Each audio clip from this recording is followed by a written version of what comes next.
Why are planes flying over Russia and not the announced ballistic missiles? Volodymyr is asking, Volodymyr, I have already partially answered this question regarding ballistic missiles. They are currently in the testing phase, but funding is needed to ramp up production. This process is classified. But I think we will also see missiles that will be launched. But let's also look at it from the perspective that our task right now is to ensure the most effective possible outcome. If we can achieve this result with FPV drones, as was done in a brilliant special operation by the Security Service of Ukraine, a remarkable operation that will definitely go down in the history of this war-using FPV drones to destroy Russian strategic aviation, then that's what we need to do. We can launch drones, it costs less, and they can be produced more quickly, so we should do it. The time for missiles will come as well. The main thing for us is not to get hung up on how we achieve our goals. What matters is the result. And when there is a result from FPV drones and the Russian aircraft is destroyed not by a missile weapon, so be it. The main thing is let's focus on this. Let's move on. Why do our partners ask us not to strike Russian energy infrastructure, but it's okay for the Russians to hit ours? Let's put it this way. Ms. Yevdokia is asking, so I'll answer. First of all, the fact that our partners ask us not to strike is just a rumor. Let's be honest. There is no official information like that. No one has said such a thing. Moreover, if you remember, not so long ago, there was a fire at an oil depot in Engels, which supplies fuel for Russian aircraft and equipment, basically in the Saratov region. So there was a fire there, and they tried to put it out for several days. That's why the facility was attacked.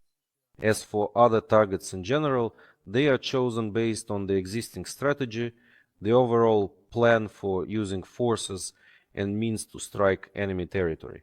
And in this strategy, there are simply designated targets that are struck.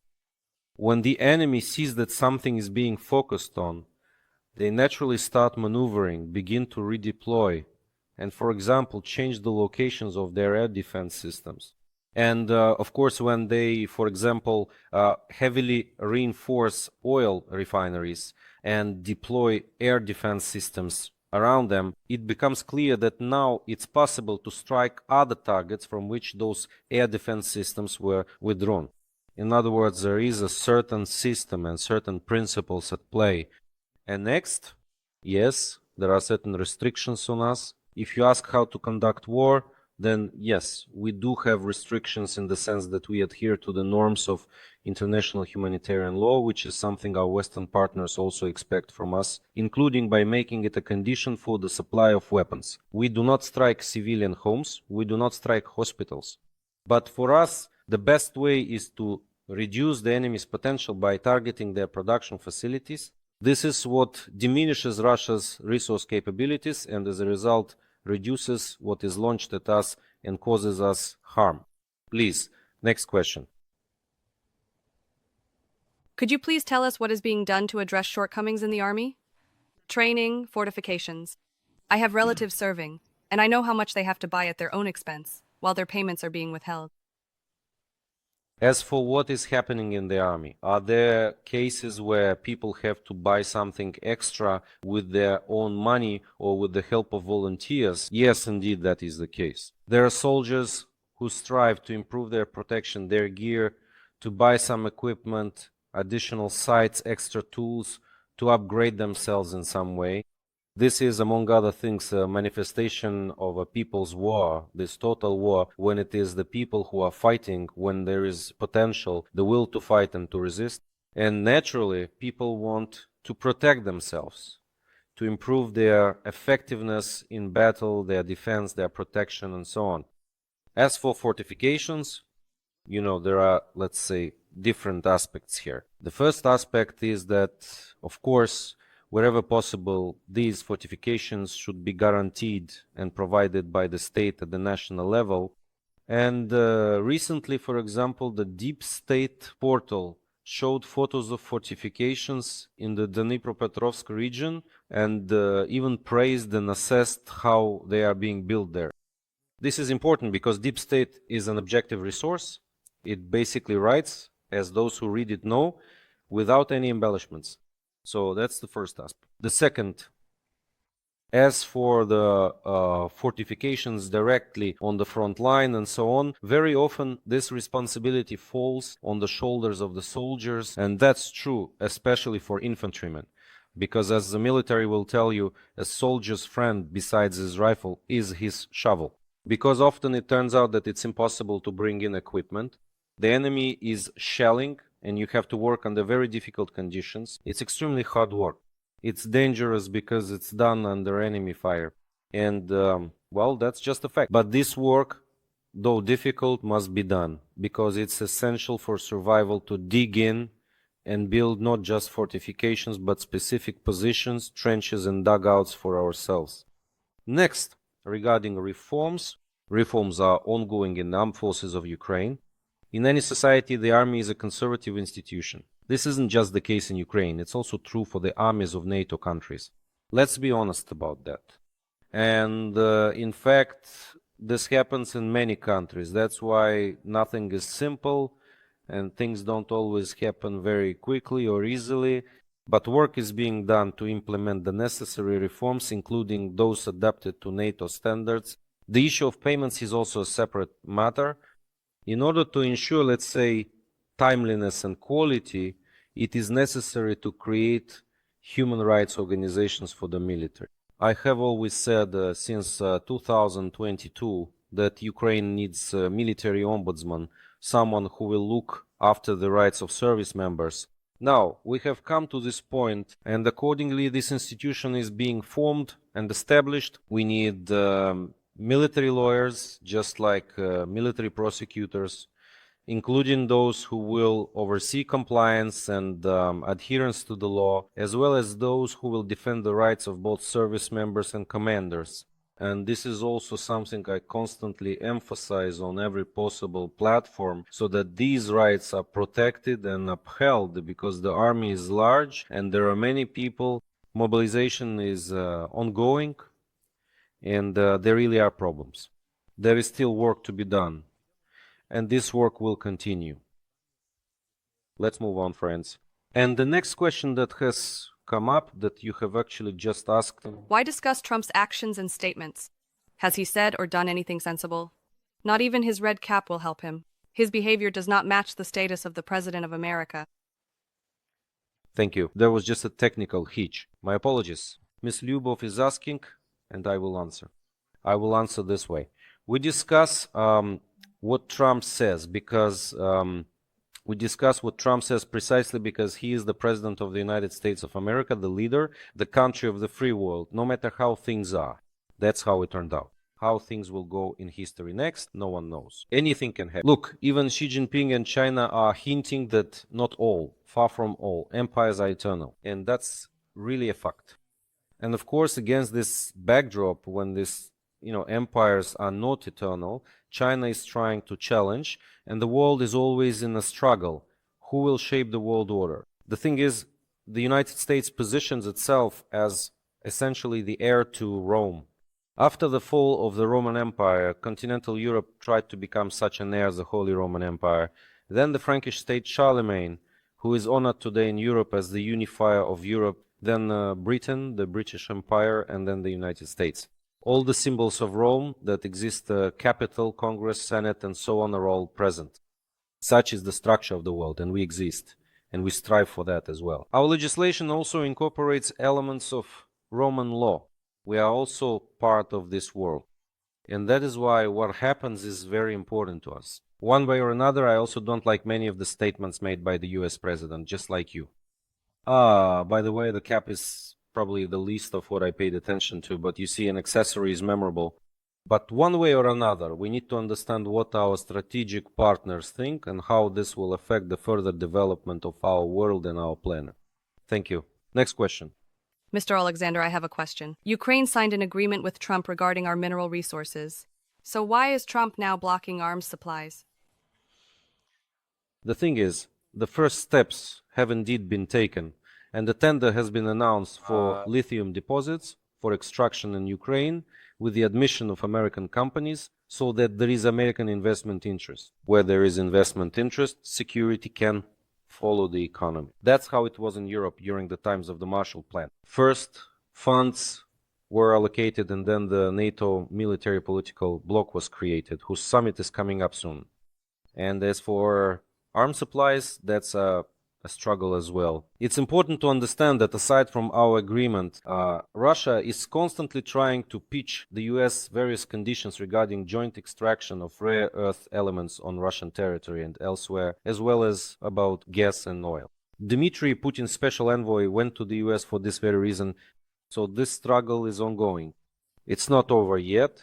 We still need to finalize the next agreement by signing the relevant investment contracts. And I hope this will motivate the US to provide more weapons, although even here there's no 100% guarantee. But at the very least, our chances are increasing. Thank you. Let's move on. Why aren't troops from other countries being sent to help us? Everyone helped everyone else, but Ukraine isn't getting any help, neither manpower nor weapons. I'll tell you, there are several reasons. The first reason is that they might be afraid. The second is that they don't want to fight. Third, as long as the war hasn't reached the territory of these countries, it's hard for them to mobilize and fully grasp all the threats that exist. In other words, until they feel it on their own skin, excuse me. And another thing is that even those countries that supported the idea of sending in troops obviously believe that Ukrainian forces can still hold out. But I have always said, and there are certain positions of Britain, for example, which have been voiced, and our former ambassador to the United Kingdom, Vadim Pristaiko, also spoke about this, that if we were to reach some truly threatening, catastrophic point, Britain would send in troops. So obviously we haven't reached that point yet. But the approach that some Western commentators write about that Europe will be ready to fight Russia in 2030, and in the meantime you just hang in there, we'll give you some weapons, but you keep fighting, that's also wrong. If you want us to hold on, send your troops and let's act together, that would be the right and fair approach. Next question. The Axis, Iran, China, Russia. What's next? Kellogg's visit to Belarus, what does that mean? And when should we expect 100 or 200 missiles on Moscow bad? Let's go in order. The axis of Iran, China, Russia. Well, it's clear that authoritarian regimes and those who oppose America, precisely that world order here, we come back to what I was answering earlier about why we should listen to Trump. It's not so much Trump himself, but rather the course chosen by the United States of America that we pay attention to. And when there is opposition and a counterbalance to this course, well, in fact, there is Iran, Russia, North Korea, China, and so on. And these are the competitors who want to challenge. And of course, they are uniting. Things are not so simple for them because they have both things that unite them and fundamentally things that divide them. The history of Chinese-Russian relations is far from simple. And in history, it often happened that, well, first of all, the Russian Empire took part of the territory from what was then China in the area of today's Vladivostok and other lands of the Russian Far East. There were other incidents like Manchuria and so on. And China also has its own interests. China is using Russia as infantry against Europe in particular. But of course, this axis is now experiencing some strain because, as we can see, Israel is attacking Iran, and these attacks are quite successful. But Iran is also responding against Israel. And Israel is letting some things through that should be mentioned as well. But they will continue to unite, to try to act together as long as it serves China's interests. And then, according to China's plans, it simply intends to subjugate all of them under its own great empire.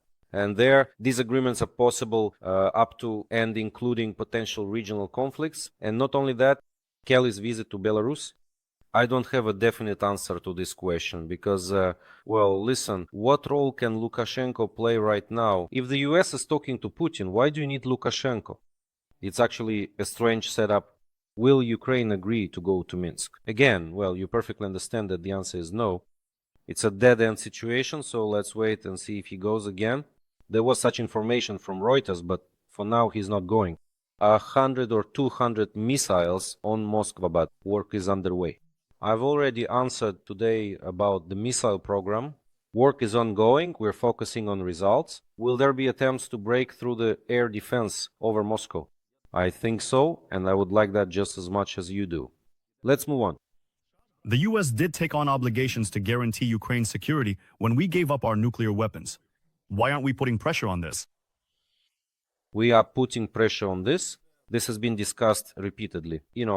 This topic has come up many times. It still comes up now, but the thing is, you could apply pressure when you still had nuclear weapons, but once you've given them up, there aren't that many elements and tools left to exert pressure.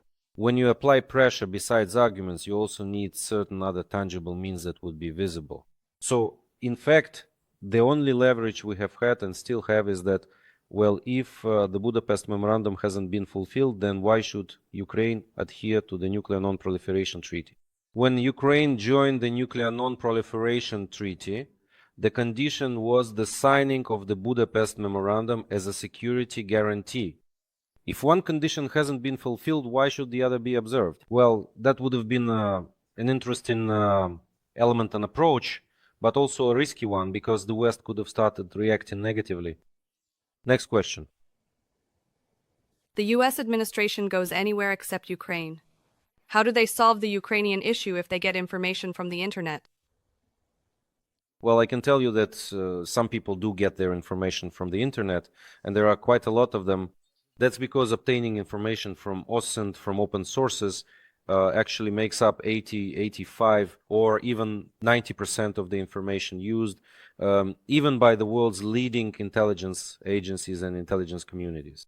So there's really no getting away from that. But I understand the deeper essence of your question. Are people really studying Ukraine? I think that the study of Ukraine and Ukrainian history in general, how everything happened, only really began not so long ago. Previously, unfortunately, Ukraine was viewed through the prism of Soviet history, through the lens of the Soviet Union, the Ukrainian SSR, a member of the USSR, and so on.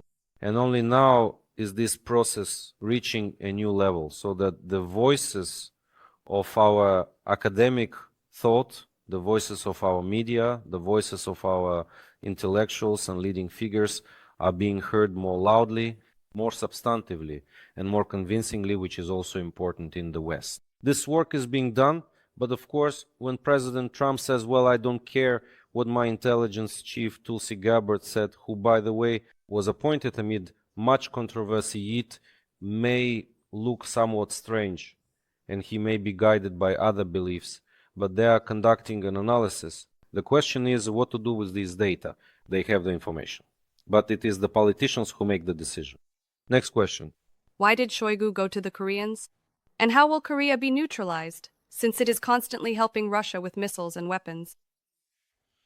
Shoigu went to Korea, specifically to North Korea, for exactly that purpose, to receive assistance from the DPRK. The goal was to get more manpower, infantry who are ready to take part in direct combat operations, just as North Korean troops did in Kursk against the positions of the defense forces. But he was turned down in this regard. Obviously, Kim is not that foolish and does not want to send infantry. He is sending workers and sappers, and he wants to send workers so that they can manufacture drones, and in return learn how to operate these drones. As for North Korea, well, for now, I'm afraid that apart from some unknown drones possibly striking military facilities in that country at some point, since we've already covered various distances and seen different types of drones, for now, there's no other way. But the Japanese and South Koreans are sounding the alarm. They are urging the United States to respond. The US has turned its attention to the Trans-Pacific region, and no matter what, they will be forced to react. We'll see soon enough what that reaction will be. Well, friends, for today, here's the last question, and then we'll move on. Mr. Alexander, do you consider China's influence in Ukraine, particularly economic, to be dangerous for our country? I mean in the long term. Katerina is asking, so I'll answer Miss Katerina. As for China, there was indeed a recent publication in The Economist, one of the leading Western outlets, which states that China is playing an increasingly significant and important role in supplying Russia with means and components for weaponry, microelectronics, everything necessary for the production of drones, missiles, electronic warfare systems, and so on. Of course, we perceive this as a threat because all of this unfortunately ends up raining down on our soldiers and our civilians, enabling Russia to carry out its terrorist attacks. It is impossible to look at this without concern. On the other hand, it's important to understand that when it comes to the long-term perspective, it will be determined by what kind of relationship Russia will have with China, because there are two ways. Either China will continue to use Russia to the last, or China will begin a slow, gradual expansion, the capture of the Far East, including by social methods, economic methods, including advancing there, slowly taking over territories and managing them, and accordingly from there it will gradually build its empire to the west. Well, and Ukraine in this situation, of course, will maintain pragmatic relations. To the extent that it is economically beneficial for us to maintain relations with China as a trading partner, we should pursue proper, competent, and rational diplomacy, condemning and paying attention where necessary, and interacting wherever we can, in some way, cooperating. But in the future, we need to understand from the perspective of global processes that may affect Ukraine and European countries in general. This includes the migration of peoples due to demographic decline, both in Ukraine and in European countries, the spread, for example, of Islamic movements and Muslims, and among other things, the acquisition of more rights. I hope that if something like the Islamic State does emerge, it will only arise on Russian territory and create problems for Putin. There is a chance of that. And then there's the East, China as well. And these, of course, are the challenges that we will gradually have to face.